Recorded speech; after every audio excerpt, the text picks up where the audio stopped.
All right, welcome to Cobwebs Live, the live show on the Cobwebs channel. My name is Daniel, and yeah, super excited to be here once again with you all on another Wednesday night.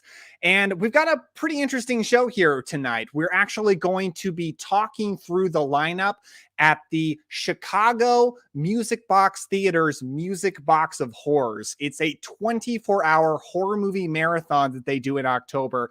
I'm actually going to be in attendance, and my friend Cris from the Figure Out Films channel is also going to be in attendance. And he's going to be a guest on here. He's going to be coming on in just a few minutes, and we're going to talk through the lineup and talk about our anticipation, what we're excited for, what we're expecting. Should be fun. Like, especially if you're going to that marathon, which I don't know if anybody here is, it's going to be real fun for you. But even if you're not, I think it's fun to just hear about movie marathons. So I think it'll be pretty enjoyable no matter who you are.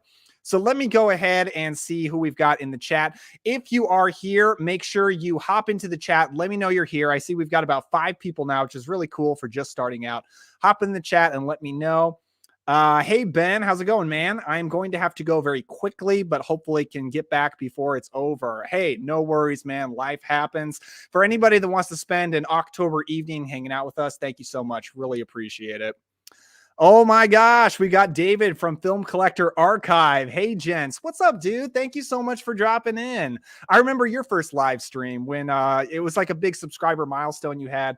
And you actually, you did a contest giving away an Orbit DVD gift card, and I was actually the winner. So haven't had a real good chance to thank you yet. So thank you very much. We got Cult of J. Howdy. How's it going? Thank you so much for dropping in. The Mysteries Unknown Revealed. Very cool name. Woot woot. Yes, very exciting. Very, very exciting indeed. Hey, we got Larry Sternshine in here. Hey, buddy, can't wait for Saturday. Yes, Larry, I actually know because he runs the Real Early podcast. It's actually a movie podcast where he talks to movie fans about how they grew up and how they became big movie fans. So it's kind of a personal podcast. He's going to be there. He's going to be there on Saturday. So we're going to get to meet in person. Really excited. All right. B Sharp is down. Oh, thank you so much. I really appreciate that. Thank you very much, Jeff. D-Bow, love this channel. Thank you so much, D-Bow. You are the best. Okay, so I think it's about time. Oh, one thing that I want to say real quick here. Just want to do a little plug. I'm actually going to be also going live for the next 2 weeks, but not on this channel. So next week, also Wednesday night, also 8 o'clock Central Time, which is how it is for me. I'm going to be going live on the Born to Be Rad channel. Garrett over at Born to Be Rad is going to have me on. I'm actually going to drop the link to his channel in the chat right here. So you can just go over to his channel, hit subscribe just so you won't miss it. Garrett is awesome. His channel is awesome. I'm really excited to talk to him. And then the following week, I'm also going to be going live on Friday night. I believe that's November 3rd on the Mega Mike the Movie Man channel. He does this thing before every Criterion sale where he does a live stream with a bunch of other YouTubers, and they all talk about the upcoming Criterion sale. This is the November sale. Recommend some movies and talk about what we're going to pick up in the sale. And I'm going to be on for that. So very excited for both those things. So make sure to go subscribe to Born to Be Rad and Mega Mike the Movie Man. I apologize. Okay, let's see if I can let Cris in here. Hey, Cris, how's it going, man? What's up? So everybody, this is my good friend, Cris from the Figure Out Films YouTube channel. Cris is awesome. He's a close personal friend of mine. We've been friends for a long time. We went to college together and we've done a lot of podcasting together, but this is our first time doing a live stream together. So what do you think, Cris? Are you excited? Yeah, this is nice. This is cool. I never thought. I like how StreamYard's mascot's a duck, and I have a mallard duck right here too. It was like it was meant to be. There you go. Hey, Film Collector Archive, David. He's excited to see you. He referenced me last name, and my name on here is Figure Out Films. He must be a subscriber. That's right. That's right. He's revealing your personal information.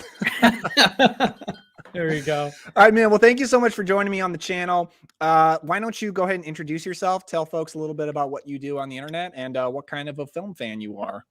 Yeah, so Figure Out Films, it was a recent rebranding of the former Hertastic Reviews, which was a channel I started 2016, no, way later than that. Probably like 2017, 2018. And I I started off just doing like film reviews, really just on like whatever I could buy physical media wise, and then started the channel growing, and then eventually COVID happened, but then we started doing the podcast inside the sequel. So I also do that. I'll sometimes alternate, take a break from one medium to the other. But I recently changed it to figure out films because in the last year or so, I've gotten really back into before movies. For me, it was toys and figures from movies. So I had like a 1999 Godzilla, that made noises. I had all the Lord of the Rings and Star Wars figures. I just really loved those. And as an adult with adult money and not much responsibility, I figured the natural progression would be just to buy movie figures, and obviously NECA and then Hot Toys and 1/6 scale really made that accessible. So now I also do unboxing and figure reviews for people who, want to beef up their backgrounds or their sets with something other than Blu-rays and slipcovers. Figures make a great background, and figures have changed so much more than when I was a kid till now. It's almost like another hobby, like boutique labels. So I just do that. I recently did an episode on Inside the Sequel, which we talk about sequel movies, on Son of Frankenstein from 1939. That was really fun. So Absolutely. Yeah, I love that you talk about figures so much, because like action figures, toys, it really is a pretty big part of being a movie fan these days, right? I mean, if you like go to Target, their movie selection, Blu-rays, DVDs, is constantly shrinking, but they've always got that one section that's got all of the like toys for grown-ups. It's not the toys for kids, it's the toy, it's got the NECA stuff, all that kind of thing. And it really is a big part of being a movie fan these days. And I just want to shout out to everybody. I want everybody to know what a great guy Cris is right here. So I recently did a room tour where I showed my whole movie room. That's my last video on the channel. And I've got this whole classic monsters wall right here. I've got 6 action figures displayed over here. Of all of these, I bought one. Every single other one was a gift from Cris right here. The Invisible Man, Frankenstein, those 4 Universal Monsters NECAs right up there, and the Fly box right up there. All gifts from Cris. So Cris is the best guy. So if you want free figures, become best friends with Cris. Make sure you're his college roommate. So college is over by now, so that ship has sailed. Shout out Maniac Movie Lovers. What's up, guys? What's up? Thank you so much for dropping by. I love that name. That emblem is cool. I'm going to steal it. You're going to switch your channel name again? Yeah, Maniac Movie Lover. Let's see. We got Ben. Toys have become so advanced as well as kids. Yeah, here's the thing. When I was a kid, there were so many things that I wanted so bad. Like I wanted a haunted mask from Goosebumps. I wanted a Wolfman cane. I wanted action figures that actually looked like the actors that played them in the movies. Yes. And none of those things really existed. And all of those things exist now. Like I can't believe the likeness on so many figures nowadays. 100%. That was why I never bought Star Wars toys as a kid. I got Star Wars toys and stuff like as gifts, but I never felt the need to buy them because I always knew if I was going to get Star Wars, which is like my love and pride, I'd have to get the very best I could get my hands on. And luckily now that's a possibility.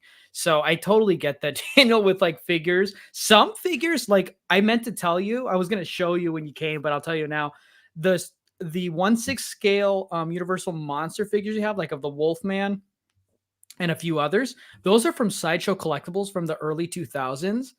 And Sideshow has not produced anything like that since then. And those were a big deal. And they honestly still hold up now. Like there's no honest, really good 1/6 scale, 12-inch size figures of the Universal Monsters. Those still hold up. So in the past, there were some really great ones, but they're just so hard to get now because people don't get rid of them. Yeah. For anybody watching that didn't watch my Universal Monsters collection video, I have a bunch of 12-inch Sideshow Universal Monsters figures that I got when I was a kid, when they were coming out, like in the 2000s. And man, if I was a weirdo kid who kept those in the box, then like they would be the most incredible collector's pieces now. But I most certainly was not. I took them out of the box. I played with them all the time, which I don't regret because like I loved that as a kid. Of course. But yeah, they're in okay shape, but they definitely have paint chips. Like especially like almost all the noses have paint chips. These are so like 23-year-old figures. That's what's crazy. Yeah, they are. And if I got them restored one day, that would be pretty cool. I see them. They go for anywhere from like I see them in a few stores of in here in Chicago, and I always like want them, but really, really hoping at some point there's a bigger scale because they're back in demand. Universal Monsters is back. NECA's kind of rejuvenated the Yeah, it brand. feels like they are pretty big now, which is Yeah, we're awesome. getting 4Ks of them now. I think Yeah, it's caught wind, and I'm really hoping for like a bigger scale. But those NECAs are beautiful, they and really I are. will say, check my pulse, check to see if I'm like, ask me to blink a couple times if I remember in a video, and and I'm like, I'm gonna keep this figure in the box. I'm not gonna open it because I'm just not one of those like in box collectors that like just Hmm. keep them on the pegs in their own house. It's like, let those things breathe, like they are figures at the end of the day. Display them and have fun with them. Yeah, yeah. My exception for that is the Mego figures right back here, Mm-hmm. because honestly, Mego does not make figures that are half as good as NECA. They're No. not that great, but I think they look pretty cool in the box hung up. Like I think they look cooler in the box than they would if I took them out. Yeah, and that's a whole different league. I'm not even into those, but those are retro carded 8-inch figures. Yeah, Those were meant to be put in a cool display box and to hang up. That's why they're yeah. open window because a lot of figures now they're getting rid of the packaging to cut costs. That's really all it is now. So yeah, those I would keep in box. Sometimes NECA I will keep the box with depending on the box itself because some of them are just a movie poster on cardboard. Yeah. Let me hop back over to the chat. We got David says, I haven't collected figures for the same reason I haven't collected vinyl. Once I start, I will go 1000% in on it. Sticking with film and books. Yeah, man. I certainly respect that. Yeah, I pretty much stick with movies like out of necessity. Like I only have so much fun money. If I go too much outside of it, my wife's going to divorce me. I can't have that. So I like stick with movies because I cannot help myself but buy movies. Like I Mhm. have to buy movies because I have to watch them and such. But I can hold myself back on figures, but there are some figures that I have to get. Like Cris, let me ask you, and let me ask people in the chat if you want to hop in. What is the number one figure you would love NECA to make that they have not done? But if they Uh, did it, you would pre-order it like immediately, no questions asked. that's so tough because they're always putting out things I never thought were possible. Um, Wait, I have to shout out our buddy Hayden. Hayden is here. Love Hayden, one of my best pals. He says, but do y'all ever take them to the tub and have a blast? Oh, man. The answer is yes, by the way. I thought that was implicit, but yes. yeah, Absolutely. who's Especially Hayden your Creature from Gilbert? the Black Lagoon figure. You got to take him to the tub. I mean, otherwise, what are you doing? Yeah, I got to put him in there to soften up the plastic so I can actually make him more posable. He's too stiff. Uh, God, if I could have any NECA figure, it'd have to be somewhere in the realms of like 80s sci-fi action or like a horror movie figure. That's really tough because they've done so many. But I would probably want like a very niche figure. So like what I would what I would want maybe is a Jesse from Nightmare on Elm Street 2 NECA figure. I think that would be perfect with Freddy. Or again, very niche, very niche. I would want a Crispin Glover Friday the 13th Part 4 figure. And so I can pose him to do the dances. And he comes with I a love that. jukebox. I would You want know, that. NECA is doing a line of Back to the Future figures, and I don't think they've done George McFly. But if they did, you could kind of pretend that he's from Friday. That's true. That's true. Ooh, I know that it's done on a different company, but like a Plague of the Zombies zombie figure with like the graveyard tombstone or a coffin to come with it. When NECA would charge you for an accessory kit, but having one with the robes and like the interchangeable faces to make different looking zombies. Because they did that with the American Werewolf in London demon monsters. They gave the different alternate heads with the one body. That would be awesome too. That's true. Yeah. Yeah. I have always so wanted a NECA figure of Christopher Lee Dracula, but it's happening now. Mhm. So that's not my answer because that's happening. Pictures got released from it from a toy fair, and I would guess if they're doing Hammer Dracula, they're going to do Hammer Frankenstein. Gosh, maybe Oliver Reed Werewolf. Oh my gosh, that'd be amazing. My answer then is Jerry Dandridge from Fright Night.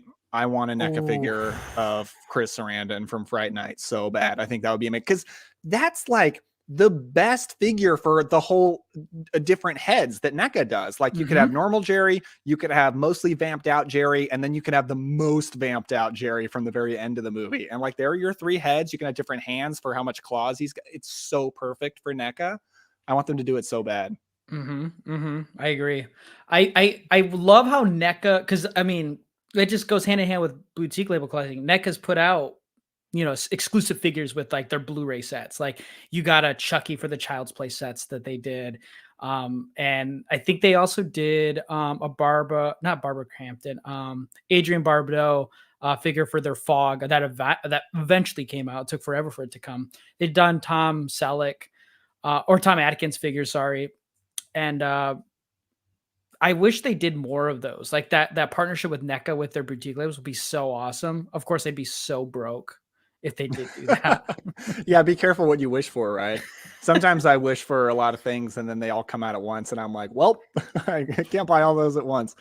Let me hop back over to the chat. We got Maniac Movie Lovers. They even got the aliens from the live action figures now. It's not NECA, but it's sort of a knockoff and it's still pretty cool. Like James Cameron's Aliens. I mean, you're speaking Chris's language right there. He's all about that franchise. Yeah, NECA has them, but they also have them in the kids section. That's the creepiest thing. Alien and Predator figures in kids toy figure sections now. Oh, it's like the 80s again when they were always making kids toys for these violent movies like RoboCop and stuff. RoboCop is a kids movie, 100%. Oh, you're right. I'm sorry. You're absolutely right. We got 21 people in here. So if you haven't said hi yet, please hop over the chat. Let me know that you're here. I would love to say hi. Ben says y'all would love Living Dead dolls. Very cool. I'm not familiar with those. How about you, Cris? I'm not either. I first saw Living and I thought Living Dead Girl. Is that a confirmed Rob Zombie figure coming out? Oh, you would buy that. Yeah, 100%. 100%. Yeah. Living Dead dolls. Never heard of that. Yeah, I'm going to have to look into that. Maniac Movie Lover says that they would love them too. Hayden's answer for a NECA figure is Dr. Sartain with the mask. Dr. Sartain from David Gordon Green's Halloween. I was thinking Mr. Sardonicus figure. That would be awesome as a NECA figure.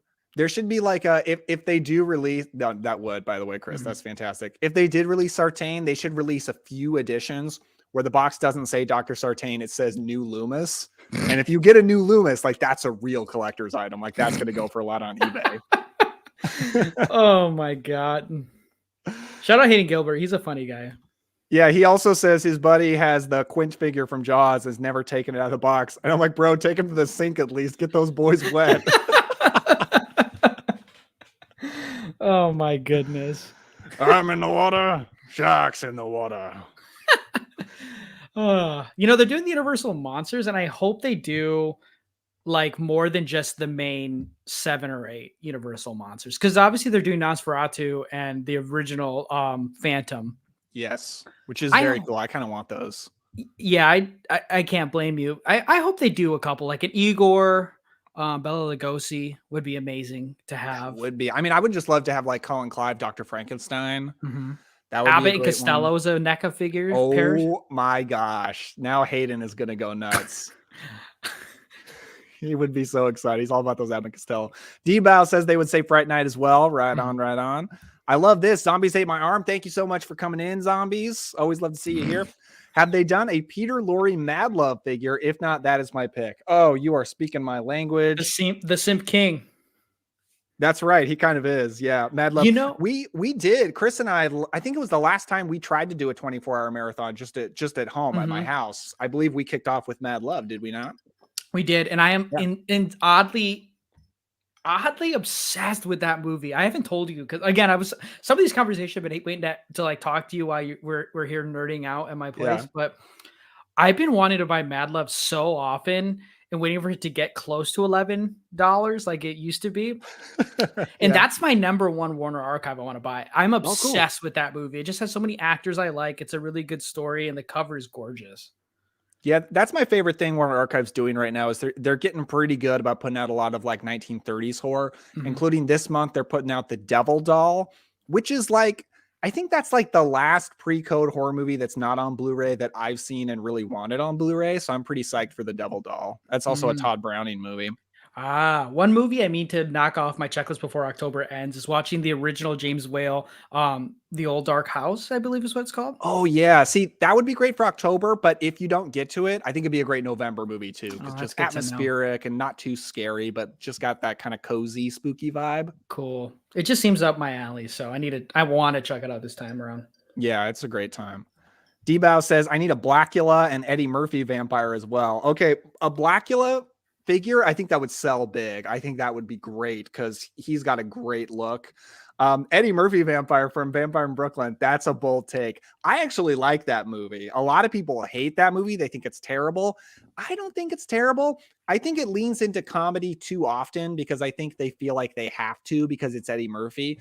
But whenever it's not leaning into comedy and it's just Eddie Murphy is just an awesome, sexy vampire, like I'm into it. I think he's actually really good at that. First Have time you seen ever Vampire in Brooklyn? No, first time I ever heard Eddie Murphy being a vampire. I've never heard of this movie. It's a Wes Craven movie, actually, from Really? I think is the really early 2000s. Oh, Eddie Murphy, and like I like his SNL stuff. I've been trying to watch more of his movies, and it's not clicking with me. I don't know why. And it's like I go in wanting to. Like I watched Beverly Hills Cop. I liked it, but I didn't get why it's such a cult phenomenon, or like a pop culture phenomenon. I think I felt the same the first time I saw the Beverly Hills Cop because you're kind of expecting a laugh out loud comedy, and it's a pretty chill, low key movie, which I was surprised about. I have found in later watches it's really just watchable because it's just a chill vibe. Yeah. But have you tried out Beverly Hills Cop 2 yet? No, not yet. Because again, after that first one, I was kind of like, but Tony Scott does a second one. He does, and I like it better. I think it's really good. It's funnier. The action is better. Whereas Beverly Hills Cop is pretty chill. 2 is a lot more just fast-paced and energetic, really energetic. I think it's really fun. Good to know. I really felt the first one didn't commit itself to either one of those as much. So you kind of get a little... Yeah, I kind of agree. Yeah, you get a little less of what you should get from one of them. Yeah, I kind of agree with that. Okay, here's a question for you, Chris. Cult of J, do they make Gamera figures? They do, and they're insanely expensive depending on how you want to get to them. I've had my eyes on them since when I first started getting to figures, because my first NECAs, my earliest NECAs was Alien, the big chap, and then NECA did a run of Godzilla figures all the way from the original to Shin Godzilla. Now they're out. They don't do them anymore. The license ran out, and they're insanely expensive at the 1/12 scale. But you can usually buy cheaper Gamera and Godzilla figures through Bandai. The thing is they're vinyl, which means they're kind of like a soft plastic. And I don't like those. They feel like kids' toys, but those were the original Japanese figures. So like originally when you'd buy kaiju figures back in the day of Godzilla, and even now, you would buy these vinyl feeling figures and you would have them actually fight each other. And I don't like that. That's just not my thing. But you can buy Gamera figures that way in like 1/12, which is 7-inch, 6-inch, and then also with 12-inch. But if you want the really good stuff, like I'm into, the NECAs are the best. They didn't ever do Gamera, but they did Godzilla. If SH Figure Arts, as well as a brand called X Plus. X Plus does the 1/6 scale, so they're like 12-inch figures. They're pretty big. They do those. They're really well. They're more of like a statue / figure hybrid, but they're like the most detailed you can get. And then you can get like the 1/7 scale SH Figure Arts with that. Those are more articulated figures. So those are the routes I look at the most, unless you want something cheaper and just something to have on the shelf and not worry about breaking. Just get the vinyl. But I would go with X Plus if you have the money, because it's going to have more of a presence and more accuracy. For Gamera, I'm still waiting for a really good Gamera set, because Gamera is just so different. He's like Godzilla. He has so many different looks. If you want like the classic 60s and 70s, or do you want like the cool action 90s version? So those are your options. Wow, that was one hell of an answer. Well done. I think Cult of J, they got a school right there from you. Yeah, idiot. He didn't know. Tom, hey, love horror and your channel. Thank you so much. I really appreciate that. Thank you for stopping by. He's hitting that cool guitar riff in that picture too. Oh, heck yeah. Absolutely. I play guitar as well. Not as much these days as I probably should. I need to keep up with it. J High 1971. I recognize you from comments in the channel. Hi, thank you so much for stopping by. Really appreciate it. I'm really enjoying this. Thank you so much, Masters. I really appreciate that. D-Bound, need a Vincent Price one. Okay, yeah, actually on the same leak from some recent toy fair where they showed pictures of the upcoming Hammer Dracula NECA, there's a Vincent Price NECA as well. The weird thing though, with Vincent Price figures is they're always just Vincent Price figures, like Toonie Terrors, which I know, Chris, you've not gotten into, and I haven't either, but they're pretty big collector's item these days. Toonie Tears also just put out a Vincent Price figure, but it's just Vincent Price and it's him in a suit, which is fine. But I would love if it was, can you imagine like Vincent Price from Mask of the Red Death figure? That would be amazing. Incredible. Yeah. And you could have like, or you Vincent Price from Pit and the Pendulum or House of Usher, any of those Poe movies. Dr. Phibes figure, my God, would be incredible. Yeah, it seems like they just give him alternative heads to show the different stage of his life in the public, basically. Because I definitely think nowadays Vincent Price himself is much more iconic than any Vincent Price movie or any role he's ever played, which I think is a bummer. Yeah. Like I think probably, I would guess, I could be wrong. I would guess at this point, Vincent Price's most well-known movie is House on Haunted Hill. And I think it's because it went into the public domain. So it's just like everywhere. You can like, House on Haunted Hill is just the most accessible thing ever. And also it's just a really short, quick, super accessible, spooky little time. But I wish his Edgar Allan Poe movies got more attention because I'm just such a big fan of those. I hear you on that. Yeah, if you want something in like the 1/12 NECA scale, 6-7 inch figure scale, you're gonna get one that has a bunch of accessories that doesn't really fit the mold. Hot Toys, Sideshow, those 1/12 scale or 1/6 scale, they're gonna put out a crap ton of different variations of it. Like for Spider-Man, Tom Holland, they have they even have a suit from the 1 minute segment from No Way Home as an exclusive figure you can buy. Versus the No Way Home figure in general. And like from, it's the same suit essentially with small little tweaks, but they put out a different figure for each movie. So if you can imagine if they put that kind of effort into like the horror section genre, I mean, that would be amazing. You would get so many different variations of specific actors or characters. And I wish we saw more, flexibility with that. Sure. Yeah. The Maniac says Tom Atkins NECA figure from Night of the Creeps would be awesome. Definitely would. That's what the Scream Factory did though, right? They put one out, which aren't as nice as NECA figures for sure. I've been meaning to plug that movie lately. I've been itching to watch that. I've been meaning to plug that movie in lately, like to watch it this month. Have you seen it? I have, but I haven't seen it in years. I've had the Blu-ray for a couple of years. Oh man, it's so entertaining. So much fun. D-Bow says Goonies. I'm guessing you mean you want a Goonies figure. So are we talking Sloth? Are we talking Corey Feldman? I'm curious. Are we talking Josh Brolin? Let's see. Master says the old Dark House movie is on YouTube. Yeah, I think that one went into the public domain as well. But I need a pristine $30 to $50 edition of that movie. That's right. Old horror movies are useless unless I spend $50 for them at Severin or Vinegar Syndrome. With pins. Diva says Vampire in Brooklyn shot beautifully. The cinematic colors all encompass and every scene looks beautiful. Yeah, it looks great. I really like it. I think it's really underrated. Frankenhooker from the 80s. No one talks about. Super campy. Oh yeah. John Frankenheimer's? No. Frankenhooker. It's a Frank Henenlotter movie. He made Basket Case and Brain Damage. And he also made Frankenhooker, which, if I remember correctly, I saw it once years ago. That's when I rented from Netflix DVD, actually. I remember that. That was in my Netflix DVD heyday. A guy, his girlfriend dies, and he's kind of a mad scientist, and he like sews body parts together and brings it to life. It's a Frankenstein type movie, but with a woman, and it's super, super sleazy. Like sometimes it's very sleazy. That's all I'm going to say. Oh, wait. This has an Arrow release, I think. And I think I asked you about this movie. And because you said super sleazy where it's almost uncomfortable. And that's when I was kind of like, I might need to watch this before I blind buy this movie. Yeah. I'm usually not a person where I'm like, oh, this movie's too sexual. I'm grossed out. But it's so sleazy. I was almost like, are we sure this is like an actual movie? Like, it's like, I don't know.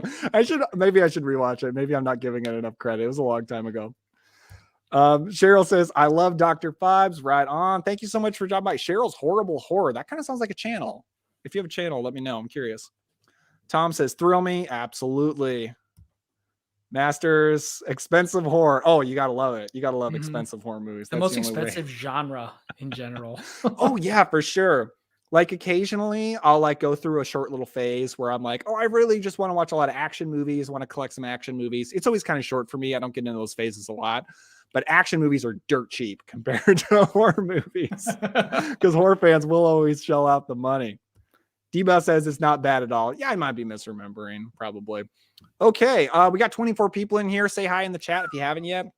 But Cris, you want to start talking about the Music Box of Horrors? Yeah, I actually pulled up the list because it updated the list from under my nose. I didn't realize the few added additions. So the Music Box of Horror is like my playground, much like the Devil's Playground, where I like to go there and just talk to. It's not one of those weird things where I don't watch a movie and I just hang out there. It's not one of those situations. It's literally like 10 to 15 minutes from my apartment, maybe just a little bit more since I moved. It was one of the main reasons I wanted to move back to Chicago. This is like a very historically significant, very well taken. It's basically what I love about what I wish movie theaters were. It's an old fashioned type of theater where it shows the love and care that movies need to have in cinemas. But it's here in Chicago. And the first time I got to go there, it was really great. I got to go, and it was the middle of a Stephen King movie marathon, and it was great. You just paid for it was a weekend marathon. I bought the season pass and stuff like that. So they do so many different things. They have certain marathons, certain like I don't even know how to say it. They'll plug specific genres or specific like deep dives into directors or genres through the through the whole month. So they're not just putting in like the newest movies like an AMC would. They're going to put in retrospective showings. But what I love most about it and what makes me love going to support it, because I bought the membership for the year, which they give you a generous discount, and the tickets are cheap as it is anyway, is that they have new prints of the film. And for me, that's a big deal. You know, I when I go to the theater, I want to see the movie that I'm not going to be able to watch at home all the time. And if I own a movie and they're doing a repertoire screening and it's not $5, I kind of get a little selective. But when there's something that entices me, like maybe it's, you know, it's funded or sponsored by a certain company or a certain film preservation group, or like a special guest is going to talk about it, or there's a Q&A, I want to go. That's every time you go to the Music Box. There's never a time when it's not that. And but what the most important thing is, they bring out new prints almost all the time. They put out a new movie. Hell, even for Hellraiser, there was a new print of the a new 35 millimeter print of Hellraiser last year that I really wanted to see. Didn't get a chance to, and I heard it was awesome. When I went there as well, last year they did a double feature, Prince of Darkness and The Mask of the Red Death. And what they did, which actually that was one of the first theaters that they had done. Was it Carpenter's Prince of Darkness or Dracula's? Oh, Dracula's. Oh, okay. Prince of Darkness, sorry. Oh, the original so double awesome. feature from 66, I believe. Which, fun fact, that was one of the first places they did that double feature, was at the Music Box when it had released.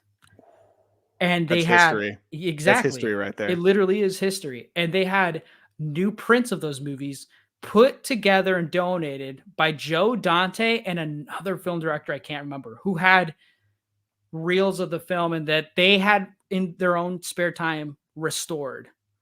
So you're watching a new version of a movie, you know, and they do programs like that. No other theater I know does things like that. So every time I go, I know it's a new experience. And it's also an old-fashioned theater. They do trivia. The staff is always great. They dress up. They get into it. People there love being there. And I mean, I dressed up on Halloween, and the employee there dressed up as Freddy Krueger. And he's a guy I talk to and have banter with. He's a good lad. I dressed up as Ellen Ripley from Alien to go see Rob Zombie's House of 1,000 Corpses on Halloween night. He's dressed up as Freddy Krueger, and he said, "Welcome to prime time." You know, exactly the quote there. And I'm like a paying patron to be there, and I loved it because he's like committed to the character. He's all about you know, the experience, and it's great. It's just one of the best things I've ever been to, and just going there and seeing the month, I get their monthly lineup subscription every month, and they're always doing something that's amazing. They do matinees, they do midnight showings. I mean, they even got the Oppenheimer 35 millimeter showing of it, which was really cool too. They did, or 70 millimeter, excuse me, which it's not even a 70 millimeter screen, but they still somehow got the prints for it.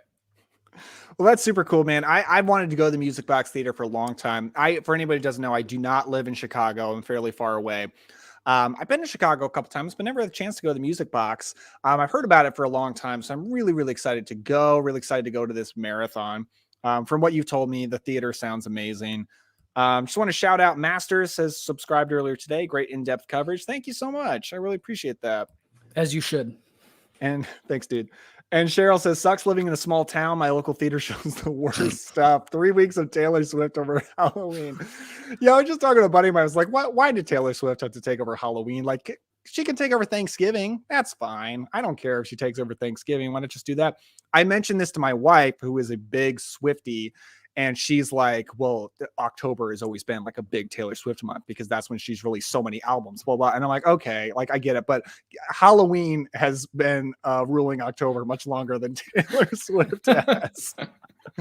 But I'm not, and by the way, not judging Swifties, not judging anybody who went to see that. Cause like I went to the live concert. I went to the Eras tour because I took my wife, and I'm not the biggest Taylor Swift fan, but it was fun. It was a pretty good time. That's enough Taylor Swift talk. But I feel your pain, Cheryl. I've been in your shoes for sure. Like my town is okay for theaters, but it's not like Cris has in Chicago where he gets to go see Hammer horror double features. My gosh, I don't have that kind of chances. Jess says, new sub, loving the channel and finding great new recs. Thank you. Awesome. Thank you so much. I really appreciate that, Jess. One of my favorite underrated horrors is Lair of the White Worm. Oh yeah. I got it right here. Ken Russell, Lair of the White Worm. Yeah, weird, crazy vampire movie, kind of based on a Bram Stoker, actually. And I like this movie because it is, well, one reason I like this movie is it's an early film for Hugh Grant. And I actually really like Hugh Grant. And it's fun seeing him super young in a weird horror movie. Have you seen this, Cris? No, I got excited when I heard Russell. I thought Chuck Russell. No, very different people. Jess is currently doing a Ken Russell binge. Cool. I haven't seen a ton. I should watch more of his stuff. Either of you seen The Video Dead or the TV movie The Midnight Hour? Not The Video Dead. I am aware of that because it was released as a double feature by Scream Factory with Cris. Can you? Yes, that's it. TerrorVision. I've seen TerrorVision, which is fun. I haven't seen The Video Dead, but The Midnight Hour, absolutely. Somebody asked me about that in the last live stream, actually. So Midnight Hour is very much on people's minds. Actually, my next video is on like top Halloween movies that you might not have heard of. And I didn't put The Midnight Hour on there. And now I'm like, ooh, people might get upset that I didn't put The Midnight Hour in there. Next year, there's always more Halloween videos. How about you, Cris? Have you seen either of those? I haven't, but I do feel I don't know if I can fit it in this month. I'll have to go in next year already. Oh, okay. You got a backlog, right? Yeah. To the end of the line, Midnight Hour. It's a good Halloween movie. It is. Cheryl says Hammer Horror in the theater. So jealous. Me too. Yeah. I did see Hammer Horror in the theater once, and it was in Chicago. I went to a different horror marathon in Chicago years ago, and I did see Dracula's Risen from the Grave there, and it was awesome. Lair of the White Worm is awesome. A must see. Yeah, it's a good time. Okay, so the main point of this live stream, we did a lot of figure toy talk, which I really enjoyed it. I thought it was fun. I just didn't see it coming. We're going to talk through the lineup. So I'm going to go ahead and share my screen. First time doing this. I think it's going to work out. All right, there we go. So this is the lineup. There's 14 movies. I seriously doubt that we're actually going to see all of these. It's 24 hours. I actually have done a 24-hour marathon once at home. Cris was there. Cris fell asleep. I'm going to call him out right now. I did not fall asleep. Yeah, I do. And honestly, I don't recommend it. I don't. At the end of the marathon, I was like, this was a bad idea. I don't think I should have done this. Because like I found that like by 4 a.m., you're not going to enjoy anything anymore. Like nothing's really going to be that good of a time. So that's just my 2 cents. But let's see how many we're going to end up doing. Tom is excited about Wreck. Yeah, I've never seen Wreck, but we'll get to it. So first of all, we're kicking off at noon with The Fall of the House of Usher from 1928. No, not the new Mike Flanagan. Not the new Mike Flanagan Netflix show, which actually just started. I watched the first episode of it. I have mixed feelings, but this is from 1928, silent film. It's 63 minutes, just a little over an hour. And there's going to be live accompaniment from this band right here, who is Alvin Cobb Jr. Trio. And yeah, it says I'm Chris, I'm going to tell you right now, I'm really excited for this one. I'm really excited for House of Usher because I've never seen a silent film in theaters before. I've never seen a silent film with accompaniment, and I'm a big Edgar Allan Poe fan, and I've never seen this particular adaptation of the Poe story. So I'm super pumped for this. How about you, man? I never seen this movie. Oh, I yeah, only for sure. Me neither. recognize Luis Buñuel. That's all I recognize. I went to go see Nosferatu with the live band, and that was really cool. I think it heightened the experience of the movie more for me. So to start this off, I think it would be really great. I think it's like at noon, you're going to watch a live band play also by watching a movie. I mean, that's worth the price of admission of a ticket in itself. I low key wish it was like at like in the morning, like at 3 to 5 a.m. to like wake you up. That's a weird take. See, for But me, I'm like relieved that it's first because I really want to watch it. I want to pay attention to it. I want to enjoy the experience. Yeah. And I feel like if it was at that time, I would be falling asleep. I can feel that. I'm just thinking because last year when I went, I didn't get a chance to get the 24-hour. Those things sold out. Those things were quick, but I did get to do the 12, and there were a lot of people already asleep by the second, third movie. Yeah. So I'm thinking like something to jolt you up. Last year it was crap. Why am I blanking all of a sudden? That's how it is when you're live. Yeah, it's the one we just watched at your place that I plugged. I can't remember what it was. Oh, Idle Hands. Idle Hands. Yeah, everyone woke up for that one. Yeah, that's a super high energy movie. So yeah, we're both looking forward to House of Usher. I'm jealous that you got to see Nosferatu in a theater. Like that's really cool because Nosferatu is definitely my favorite silent horror film I've ever seen. Cult of J says Wreck is my favorite found footage film. Nice, very cool. Wreck is good. I've never seen it. I'm really excited because found footage, I wouldn't say I'm like passionate about found footage movies for sure, but I find found footage films very easy to pay attention to. Yeah. I don't know. They're very watchable. Like it's very easy to just put one on and just stay locked in. I think because you're so much brought into the experience. It's so point of view. And I've heard from you, Cult of J, and from a lot of other people that Wreck is a great one. So I'm really looking forward to it. That's at there it is, 7:15. So that's like prime time right there. Perfect time. It's a great movie. It is a Spanish movie too. It has some genuine scares. The American remake was Quarantine, which is fine. The Quarantine movies are okay. I always liked Wreck. I've only seen Wreck 1 and 2, but those are great. I haven't seen the third one. I'll have to get the box set from Screen Factory, but yeah, that's a good time for it. Let's see. Maddie Man 5 says, you guys fan of Black Sabbath, not the band. Damn. Yeah, I assume you mean, I love it when you guys bring up movies that I can actually grab because they're in reach. Yep, here it is. Mario Bava, Black Sabbath. Yes, I am definitely a fan. Like the first, I know that the order of the segments, it depends on the cut. I think this is the AIP cut. So for me, the only cut I've ever seen, the first one is Drop of Water, which is terrifying, so good. Second one with the phone call. I think that feels so influential on the giallo genre, much like Blood and Black Lace. So good. And then you got the vampire one at the end with Boris Karloff. Great horror anthology. Amazing gothic vibes. Have you seen this, Chris? No, but horror anthology, interesting. Yeah, it's it's a Mario Bava horror anthology from 1963. Ooh, two things I really like. Okay. Yeah, the first segment, Drop of Water, is so freaking scary. Like watch it late at night in the dark and get freaked out. Let's see. Cheryl says, I love Burnt Offerings. Okay, yeah, that's as good a time as any. Let's go ahead and talk about that because that's the very next movie at 1:20, Burnt Offerings. I'll tell you right now, man, I think, Burnt Offerings is my most anticipated of the I keep wanting to say fest, like film festival. I don't know if that's technically the term, marathon, whatever. You keep thinking of movie, film feast. Yeah, Film Feast is a podcast that we love. Yeah. And the host will be at the marathon with us, which we're really excited about. So I just recently bought Burnt Offerings because I wanted to see it for a long time. It's a 1970s haunted house movie, and I've heard it's great. But I believe last time I checked, it's not on streaming at all. So I've been I don't think waiting it to get is. the Blu-ray, waiting for a good deal, and it went on sale for, I think it was like $8 in the last Kino sale. It was. Yeah, crazy. So I definitely bought it. And then right after I bought it, it got announced for this marathon. So I'm like, well, I don't regret it. I'm glad to have it on Blu-ray, but I get to see it for the first time in a theater. And I believe it said 35 millimeter print, didn't it? It most likely is. A lot of times they Yes, are for the screen. 35 millimeter. Yeah. Nice. Awesome. Which is a gamble because you don't know how it's going to look. It could be a great looking print. It might not. Like, you know, Just don't worry. When you hear the film grain and the static noise, yeah, in the blow up images. I've been to a few showings where the film blows up some of the film. Like, you know what I mean? Like the destruction.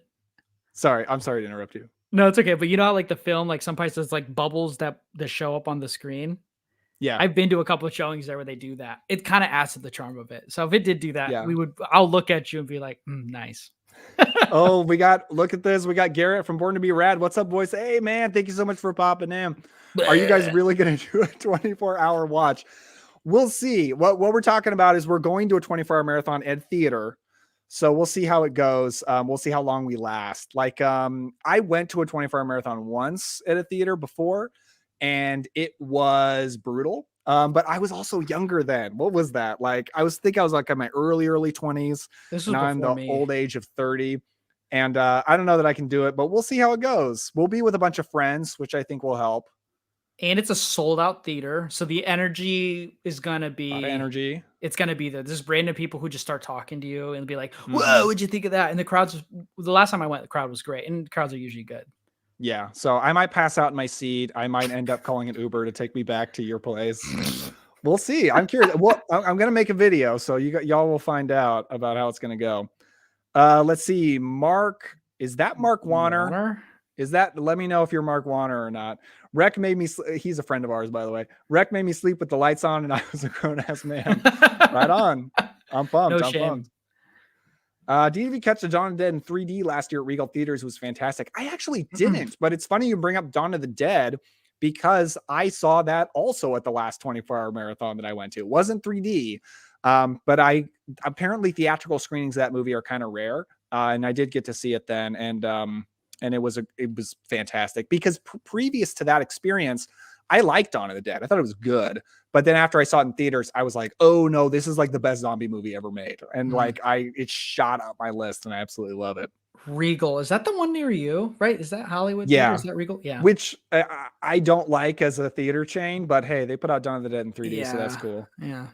Garrett says, you wild man. LOL. I'm telling you, man. Yeah. Wild boys. We're gonna talk a week from today. I was hyping up our live stream that's coming up, and I might still be asleep by then. No, I won't.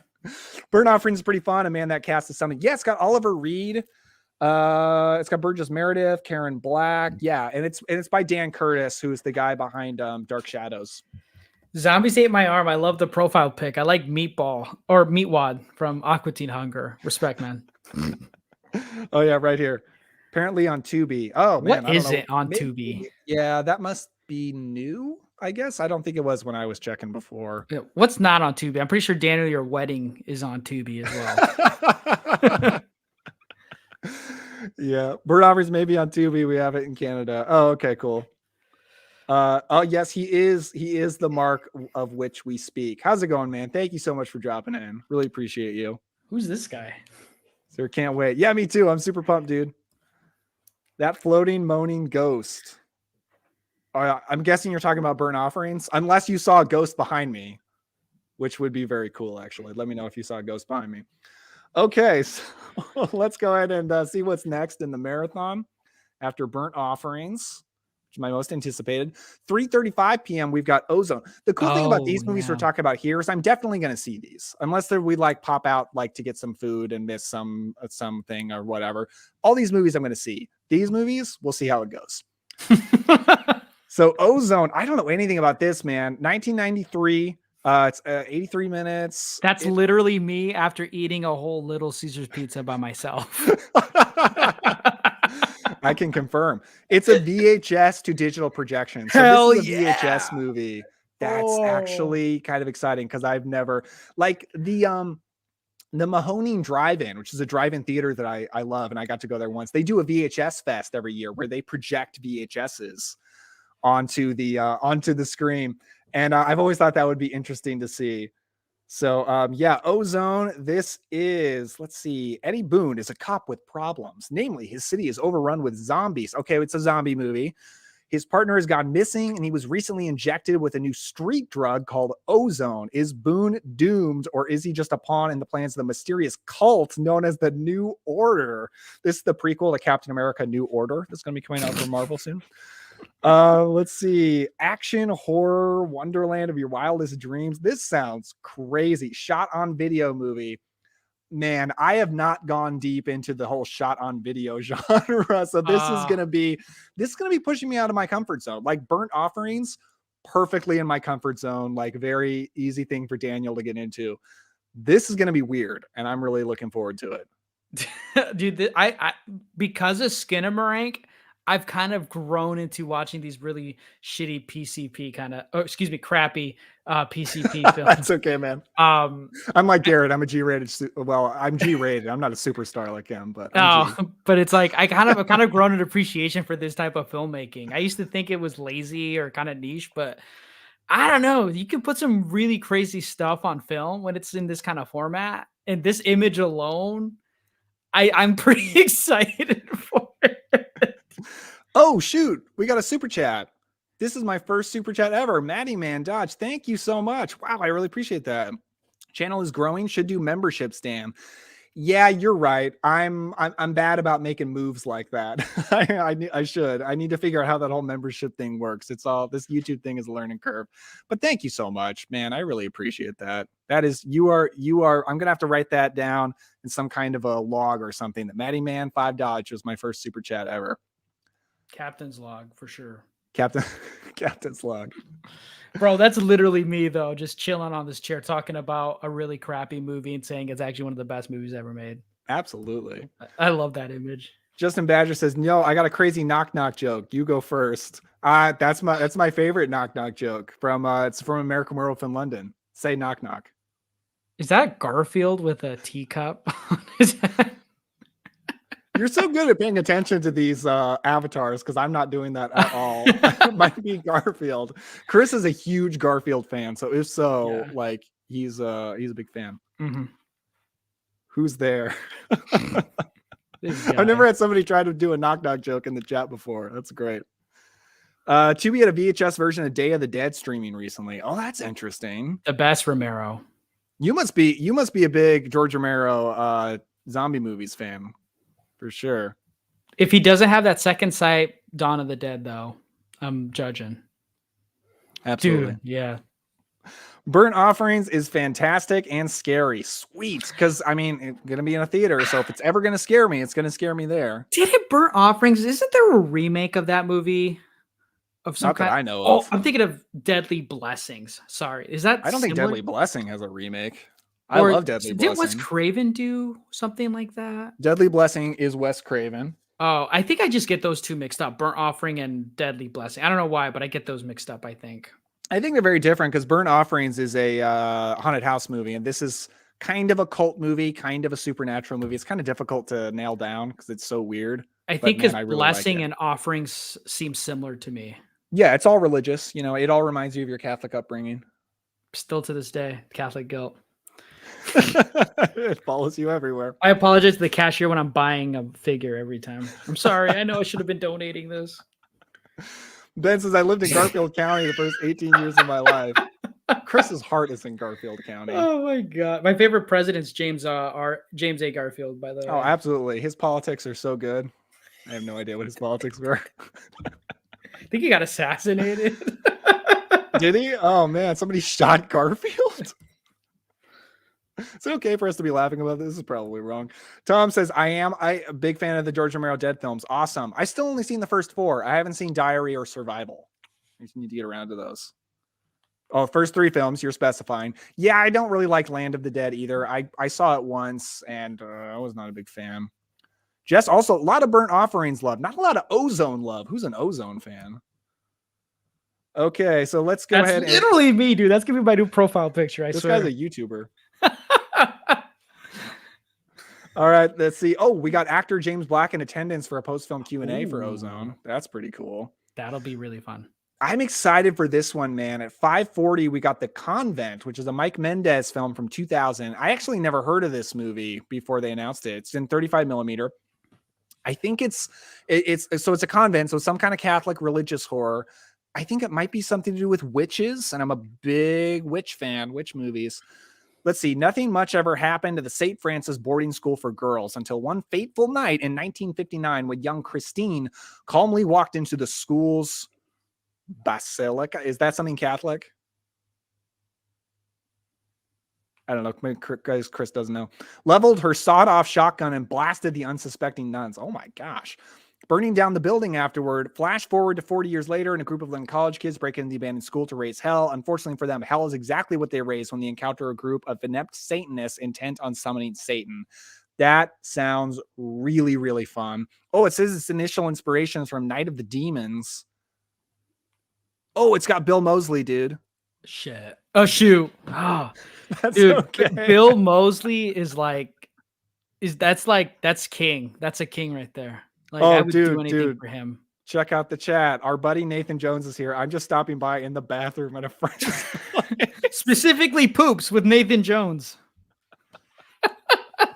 dude is 30 and has a picture from when he was 20. I love it. Bill Moseley's in this. Coolio. Yeah, the hip hop artist Coolio. Oh, Adrian Barbeau as well. Wow. It's a 2000s movie. It's from 2000 man. Exactly. Dude. This sounds really, really fun. Can't wait to make an Instagram post and tag Bill Moseley for him to never respond to, like so many others. If he just shows up there, dude, I'm gonna like leave you all and like buy him lunch or dinner. I'm like, hey, dude, you want to just hop out?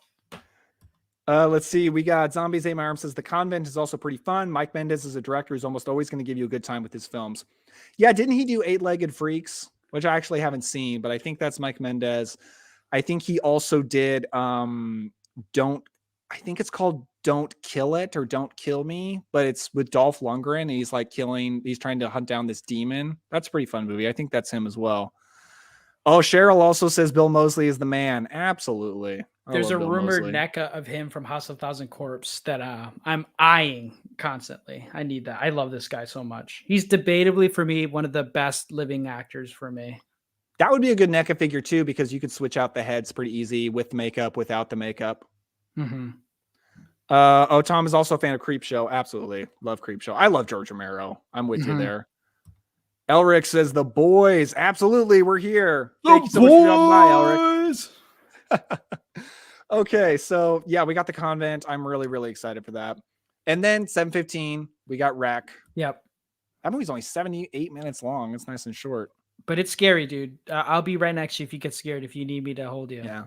This is a great run right here. Like, I'm really looking forward to all these. Like, Ozone is going to push me out of my comfort zone the most. But I kind of need that. I don't just want to watch films that are super up my alley all the time. So that's nice to be right there in the middle, but this is a great run. And I know I'm going to watch all of these because I'm not going to be fighting sleep by then. So, dude, Burnt Offerings is 116 minutes long. Dude, I've trained my brain to be available for 90 minutes. Oh, man, you're definitely not going to see Killers of the Flower Moon then, are you? That's true. You know the thing, I watched a review of Killers of the Flower Moon, and the guy's take was basically, that's a new Scorsese movie, if anybody doesn't know. The guy's take was basically, it's quite good. He said it's quite good, but it's not great. It's not like one of Scorsese's best or anything. And I feel like if that's a 2-hour movie, I'm like, that's fine, like quite good. I'll check that out. But when it's 3.5 hours and you're telling me it's not great, I don't know, man. That's tough. You know what I mean? Yeah, I heard the same thing. But then at the same time, his boy, Francis Ford Coppola, said it's the best work of American film right now. Really? Yeah, he did a hyperbole comment. But that's like his boy. You know, that's like if you did something, I'm like, yeah, it's the greatest thing I've ever seen. You know what I mean? Like, yeah, it's probably has a lot of merit to it, but also it's like, calm down maybe. But I'm excited. I've heard some things. I agree, though. It's even longer than The Irishman, and that was enough to test my patience. But with this one, I feel like there's more to it just based on the trailer alone than Irishman. But Tom I'm gonna have to asked, wait. did you like Yeah. The Irishman? I Yes. liked The Irishman. I did see The Irishman in a theater. Got a very brief theatrical run because it went straight to Netflix practically. But I did see it in the theater. Chris and I, you were with me, right? We saw it together. Yeah. Did we see it? You saw it at the Moxie then with Yeah. me? Yeah. Yeah, we saw it. And like I liked it, but like by that last hour, like my butt hurt. I'll be honest. Like I've been sitting in that theater for a long time, and the last hour did really drag for me, but it was like good. Yeah, it's Oh, good Tom with great says me too. performances. It's a great Tom. I've said it to Dana. I say it all the time. The Irishman is a great background movie because there's gonna be something if you have it and you're doing other things. You look back at the film, you're gonna see an actor that you like doing something entertaining, and then you can go back to doing what you're doing, hearing some fun dialogue, and then you might look back and see something cool again. It's a great for that, and I don't mean that as a bad thing, but Yeah, I remember after we saw it, it practically went to Netflix like the day after, and you just had it on like all the time. yeah, I mean it's good for on the that. TV. That I guess that does sound bad when you say a movie's a good background movie, but I don't think so. I think that's not a always as compliment, long as you've seen it before. Like you shouldn't put on a movie as a background movie if you've never seen it. But if you've seen it, you know the movie. Yeah, there are movies that are just good vibes to have on. Mm. Let's see. Zombies Ate My Arms. Okay, Big Ass Spider is the one Mendez did. And yeah, Don't Kill It is really good. That's the title. Yeah, Don't Kill It. Yeah, I enjoyed that. Oh, Tom about The Irishman says, great to see in the theater on the couch. I'd fall asleep. Yeah. Okay, so that is Wreck. Really excited for that. Eight Eyes. I don't know what this is. Oh, yeah, this is from 2023, this year. This is the first movie that Vinegar Syndrome produced. Isn't that right? I have no idea. It's on a gritty 16 millimeter though. Oof. It says prepare to be thrilled by Vinegar Syndrome's inaugural production, co-produced with the Not the Funeral Home, the team behind Shudder's The Last Drive-In with Joe Bob Briggs. Interesting. Okay, so it says at the breaking point of their dysfunctional marriage, Cass and Gav take a trip through former Yugoslavia in an attempt to mend what has soured after meeting a mysterious local, St. Peter, who eagerly offers to be their guide. The couple embark on an impromptu sightseeing expedition. However, Cass becomes increasingly disturbed by St. Peter's unsettling fixation on them as they soon find themselves trapped in a nightmarish descent where supernatural forces threaten their lives. Oh my gosh. This played at Fantastic Fest because I watched some videos from some people who went to Fantastic Fest where they kind of did like a rundown of everything that played. I don't remember the title, but I remember that synopsis. And they said it's really weird, but it's very interesting and it really keeps you engaged because of just how weird it is. It sounds really uncomfortable, but really like engaging. Yeah, this is exciting because this is like a real film festival kind of thing. Like this is a brand new movie. I mean, it played Fantastic Fest, so it's not like it's never played, but it's brand new. So that's pretty cool. That's cool. Kind of scared for it, to be honest. This is the one where I'm kind of be like, all right. A little nervous. Yeah, this one. Former Yugoslavia, so they're going through Croatia and Serbia, the war-torn country, to like solve their marriage. What a great place to go.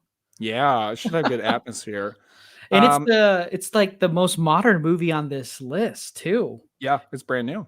Wow, that's gonna be sweet. Man, I almost wish there was a dud in here that I was not interested in, but like I want to watch all of these. So like it's gonna be intense, man. Yeah, that's the thing. Usually they have like an introduction for each movie. Well, it's only 8:45, 9. Yeah. So the next movie, Candyman plays. Oh, but look, there's an Austin Jennings post Q&A. So you could probably dip out for a little bit if you don't want to do that before. Yeah, maybe. Candyman. I mean, we'll have to dip out at times to like go get food and such. The nice thing is we will be able to order food to be picked up there too, or bring it back to the theater. The music box with this is awesome. They let outside drinks and food to be able to come in. And also like Candyman, we've seen Candyman before. Although I'm going to be honest, it would be really cool. Have a good one, Ben. Thanks for dropping by. Have a good night. It would be cool to see Candyman in Chicago where the movie also takes place.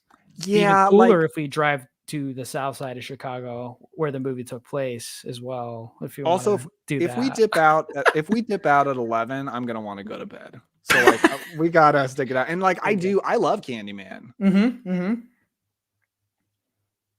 There it is. Candyman. Yeah, that's a great movie, and I'm really looking forward to actually seeing it in the theater. Historic, accurate depiction of Chicago as well. That movie. Okay, I don't know. Historic. Alex says, where the NECA's at? I got a few NECAs on this shelf right here. And Chris has got a Dude, ton behind him. I just switched the display cases to make Roy for guests to come and view them.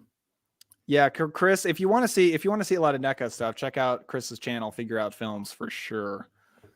Tom says, how about The House of the Devil? Rewatched last night. Love it. I love that movie. For some reason, I have seen that movie so many times. It's just a movie that I go back to a lot. I love it. Ty West. I love Ty West. Greta Gerwig's in it too. That's true. Before she became the top director of the year with the highest grossing film of the year with Barbie. That's right. That's wild. Yeah, check out House of the Devil for her origins. Let's see. Okay, yeah, at 11 we got Candyman. Great movie. That's a great movie to keep me awake. Okay, here's where things get tough, man. What on earth is this? Okay, at 12:35, almost 1 a.m., we got this 49-minute movie called Haze. So it's it's like in between a movie and a short film. It's almost like a TV show episode. Okay, this looks creepy. What is this? What did it say? It was from 2005. Yeah. Haze is a truly frightening experience from irreverent Japanese genre wizard Shinya Tsukamoto. Oh, the guy who made Tetsuo the Iron Man. That's honestly, Tetsuo the Iron Man is one of those movies that I am legitimately scared to watch. And there are very few movies like that because I'm weirded out by that kind of body horror. Yep. Like I'm more okay with the body horror when it's like The Fly. Oh, I'm not sharing my screen anymore. I'm terrible. There we go. I'm so bad at this live streaming thing. This is the movie. Okay. So what was I saying? Oh yeah. I'm more okay with the body horror when it's like The Fly, where it's just like, oh, I went through this process and now like my body's altering. But that guy's doing it to himself in Tetsuo the Iron Man, I think, and like putting metal in it. I'm weirded out by that. That freaks me out. Yeah. Oh man, so they did around the exact same time of the marathon last year. They did a Japanese film that's very weird like this. 15-year-old. That's a cool 15-year-old right there. Then, if they're watching House of the Devil, but they did this last year. They did but instead of it being like a body horror Japanese film, it was like a Japanese game show movie that was around the similar runtime, not too crazy. Okay. And it was really fun, really crazy and cool. But this one feels like it takes it up quite a notch. And I mean, I couldn't even make it through. Well, I did make it through, but scarred me. What's it called? That Brian Yuzna body horror movie. Oh, Society? Yeah. I couldn't survive that really. So this one's going to test me. Yeah, David says Tetsuo is intense. If you squirm with body horror, that might be a no-go. Yeah, that's one of those movies I just have not crossed that line. What I've heard about it weirds me out so much. This doesn't sound like something I want to watch. But we'll I might check it out to see a little bit what it's at. But at this time, it's not super late in the marathon, and they have a really cool bar lounge area. True. We could, you and I or someone else could always just go out and hang out, maybe grab a drink and just chill, check out the vendor tables, maybe talk to some people that are there as well. That's a good point. And then you wouldn't be missing like a whole movie. It's just a little under an hour of a break. A little breather. Yeah. This next one I'm excited for because of the title. I mean, it's called Demon Witch Child. And I'm like, yeah, that's my kind of thing. In Spanish with English subtitles. Okay, cool. Like 70s Spanish horror. Love it. Like that sounds great. Let's see. Steal the baby, kill the baby, eat the baby. Demon Witch Child is a semi ripoff of The Exorcist. Beautiful. That's fantastic.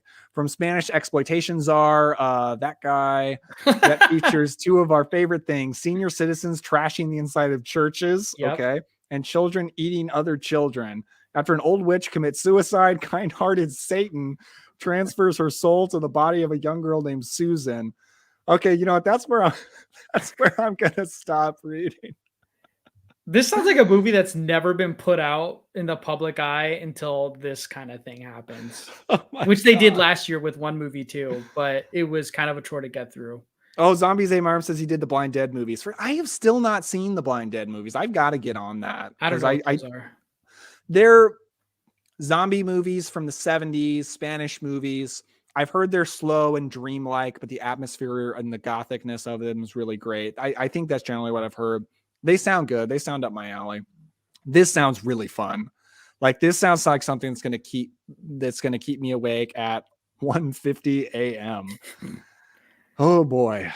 Oh boy. I'm really glad we're going to be there like with friends and such, because like that's Mm-hmm. going to be the best thing to try to keep me Mm-hmm. up. Mm-hmm. Matt Uh, Bledsoe fell asleep at 7:15 by this time, though. He's got to get a full 8 hours, he's told me. hang on a second.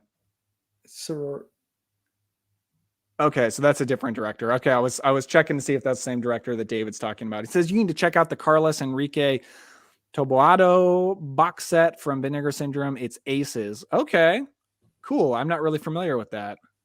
I'm blind going. buying Vinegar Syndrome is a very dangerous game. Oh, but I do it, man. I absolutely do it. That's cool. I'm gonna have to look that up, man. Thank you. Okay, so Lon this, Chaney Jr. plays the mummy in a Mummies movie before. I didn't know that. yeah, I mean, the first movie, Boris Karloff is the mummy. The Yeah. second movie, I think he's just like a stunt man. He's not a name actor who's the mummy. I think he's very good though. But then the whole rest of the Universal series, Lon Chaney Jr. is the Oh, mummy. interesting. We got a question here. Tom says, "What's a movie that either of you really disliked, but you've come to love after repeated watches, horror or otherwise?" Hmm. That's a good question. That's happened to me a lot. I'm trying to think of an example. I'll be honest, the first time I saw, I'm sorry to talk about Marvel. I know everyone's sick of Marvel, but the first time I saw Avengers Infinity War, I did not like it. I just thought it was like a bummer and it was like a drag. And then on rewatch, it became my favorite MCU movie now. So that's one. That was like a pretty intense turnaround. There are actually a lot of horror movies that I've liked better on recent watches because I just love horror movies, like even if they're not that great. One was Annabelle Comes Home. I'm not a big fan of the Conjuring franchise, and I literally fell asleep in the theater watching Annabelle Comes Home. And then I watched it at home and I was like, this is kind of fun. It's very light, it's fluff, it's total fluff, but it's just like a fun horror movie to have on. So I think that's a movie that's better at home than it was in a theater where you have to give it all of your attention. I think there are actually a lot of horror movies that I've liked better in recent watches. I'm having trouble coming up with it in the moment. What about you, Chris? Yeah, that's the same for me. I don't know. I feel like I'm pretty on the nose about like if I like a movie or not. Mm-hmm. Um, Disliked original. I think there's a lot of movies that I like that eventually become movies I dislike. That's the big thing. That's usually the thing that happens for me. But movies I didn't like at first, that is so tough. I don't know.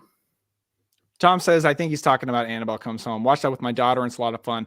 Yeah, that's probably a good horror movie to watch with your kid.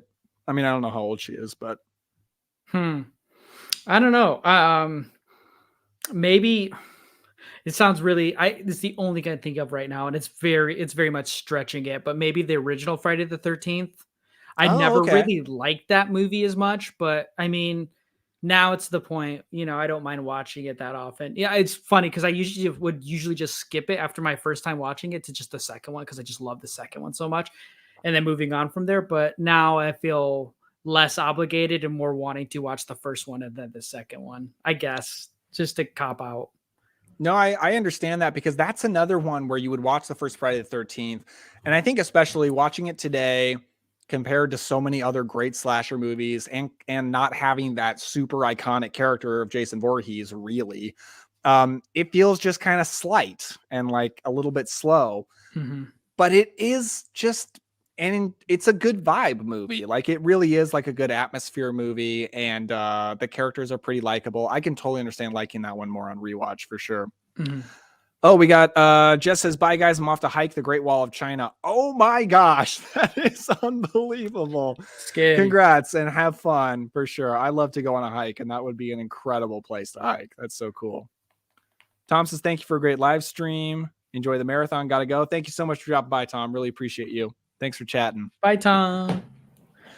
Okay, so after Demon Witch Child, so this is like, I feel like this is the cutoff where I could probably still watch movies and have a good time. I said before that anything after 4 a.m. isn't enjoyable anymore. 3:30 a.m., we've got Sorority House Massacre, which is a movie I've seen and a movie I didn't think was very good and is kind of boring. And I didn't share my screen again. There we go. A movie that I thought was kind of boring, wasn't a big fan of. So like if I don't go back to your place by this point, I'm probably just going to fall asleep in my seat, to be honest with you. Yeah. They would play Piranha 2 right after. That's one I was kind of interested in because of the director. Yes. We'll talk about that in a sec. We got David in here, says Friday the 13th Part 3 has always been my fave. Love the theme song, 3D, and the birth of the hockey mask Jason. Yeah, like the theme song from Friday 3, that's like a Halloween playlist staple. Like you got to have it. It's so good. So good. Yeah, I like Friday the 13th Part 3 a lot. It's not my favorite, but I almost feel like that run of like 2, 3, 4, that's like as good as Friday gets. Like that's just peak Friday vibes. We stand the Baghead here. Absolutely. I love Baghead Jason.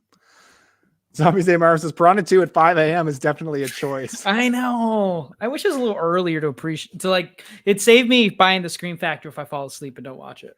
Yeah, I don't know about this because I'm not even the biggest fan of the first Piranha, and it's and it's like a classic kind of, and it's Joe Dante, and I think it's like okay. And then I've heard this one's way worse. It's technically James Cameron's first movie, but they've got some other credits on there because he was basically fired off of this movie. They basically took him off of it and finished it up without him. So he's completely disowned it. Like he does not claim it as his movie at all, much in a way that like David Fincher doesn't claim Alien 3 is his movie. But I think it's even worse with this one. So it's sort of his first movie, but it's almost hard to call it like that. It's got Lance Henriksen. That's pretty cool. He'll play a lifeguard that has a one shot scene in it, and that's it. Could be. Let's see what it is about. While investigating the mysterious death of a diver, scuba instructor, and Kimbrough makes a horrific discovery. Mutated piranhas with wings that enable them to fly, wow, are responsible for the death. As the body count rises, Anne desperately tries to convince the manager of the resort to call off the annual fish fry on the beach. But he's determined to give the guests his ultimate feeding frenzy. We need those summer dollars. I'm guessing he's going to have big Jaws Mayer energy going on. Roger Corman, though. Oh, yeah, for sure. I mean, Roger Corman gave James Cameron his start. Like, James Cameron got his start working effects, I think, for Roger Corman. So, yeah, it kind of gave him his start, but also, I guess, took him off of the movie. So, we'll see about that. Yeah, we'll see. Like, I think Sorority House Massacre, I'm definitely going to be asleep for that. Because I've already seen it and I don't even really like it. It's kind of a generic slasher movie. It does have kind of a psychic angle to it, which is kind of interesting. Piranha 2, we'll see. What do you think, man? Are you planning on trying to stay up for this? Oh, dude, I don't know because I see Child's Play 3 right after. I'd rather take my Z's now and then save it for Child's Play 3. Matt says, I made it just in time to hear about the movie where I'll probably fall asleep. Okay, so Matt's going to fall asleep for Piranha. I said I was going to fall asleep for Sorority House Massacre. I said Matt would have fell asleep after the 7:15 showing of Wreck. It's past his bedtime. He's got to get 8 hours in. Matt's going to be joining us for the marathon. He's the host of the Film Feast podcast. Highly recommend the Film Feast podcast. Great dude. Thank you so much for dropping by, man. Absolutely. Bro, no profile picture on your YouTube? That's weird, Matt. No, it's like the Citizen Kane Criterion cover. Oh, it's artistic. It just has the letter of the name. You're right. He's thinking 2 steps ahead. Yeah, exactly. David says, I think I'll be blind buying the Blob Scream Factory 4K based on your Letterboxd review. I love the original, but I've never seen the 80s version. Sorry, random comment. No apology necessary, man. I love the random comments, and feel free to ask random questions, folks. Yeah, I love the Blob. I love it so much. I'm thinking about buying that 4K too because I never bought the Scream Factory version. I'm trying to grab it here. There we go. I have an Umbrella edition. This is from Umbrella Entertainment. They put this out before Scream Factory. So I've had this for a really long time. But the only special features this has is an interview with Chuck Russell, director, and a theatrical trailer, and that's it. And I know the Scream Factory edition is kind of stacked with special features.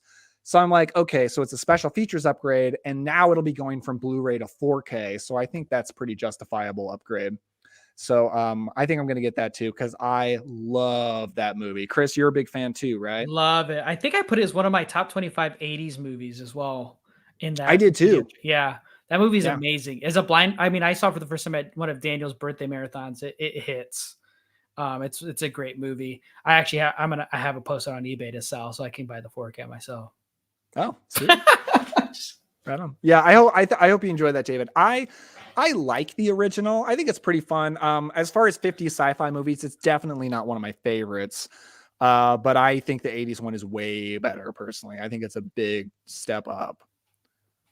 Matt says, yeah, it's classy. Yeah, he's got that classy profile picture for sure. Oh, my bad. Whoops.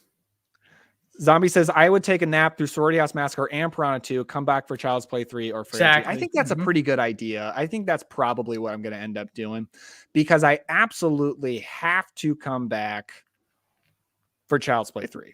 Because let me tell you folks right now, I know not everybody's like this. I'm a huge fan of Child's Play 3. I love it. I think it's so wildly underrated. And actually, I did a podcast with Matt once with Matt Bledsoe right here, where we talked about Child's Play 3. And I talked about how I want to force Matt to watch it again because he didn't like it very much. And then it got put in the lineup. So I'm like, I literally get to force Matt in person to rewatch Child's Play 3. Yeah. Which I'm excited for. I love it. I love the military school setting. The third act at a spooky carnival. I haven't seen it. Sorry, but the third act is incredible. I think it's so entertaining. It's so much fun. So I get to see it in the theater, 35 millimeter print. This one's my most anticipated. I'm bummed to see it play so late because this is my most anticipated because I've never seen it. And I stopped after 2, not because I wanted to. I just, didn't get around to it. It was after October and, but I'm excited for this. I hope because I love the first 2 so far. And the first one took place in Chicago. So you got to rep the city. So I'm excited for this. And if I do end up liking it, I'm going to definitely be with Daniel and be like, Matt, what's wrong with you? But I love the Child's Play franchise. And I think that original trilogy of 1, 2, 3 is like so bulletproof. Like they're all so good. And then things wildly change starting with Bride of Chucky. And I like that too. But the way that first original trilogy feels is just so great. So I'm really, really excited for this. And I actually like the time because at 6:50 a.m., I mean, that's when I'm normally getting going in the morning anyway. So I have a feeling my internal clock is just going to start waking me up anyway. And I feel like this movie is going to be like Saturday morning cartoons, even though it'll be Sunday. So Sunday morning cartoons. And I think it's kind of a perfect placement. And there's a coffee shop right across the street from the music box too. So it would be like simulating the morning. I almost feel like we're sports commentators right now. Like, man, I really think they're going for the gold here with that placement. Like, that's just great strategy there, Chris. Great strategy. You guys are like planning out how you're going to stay up and when to fall asleep. I'm like, all right, what places are located nearby so we can like get these things to like logistically survive this? Good. We need somebody to be thinking like that.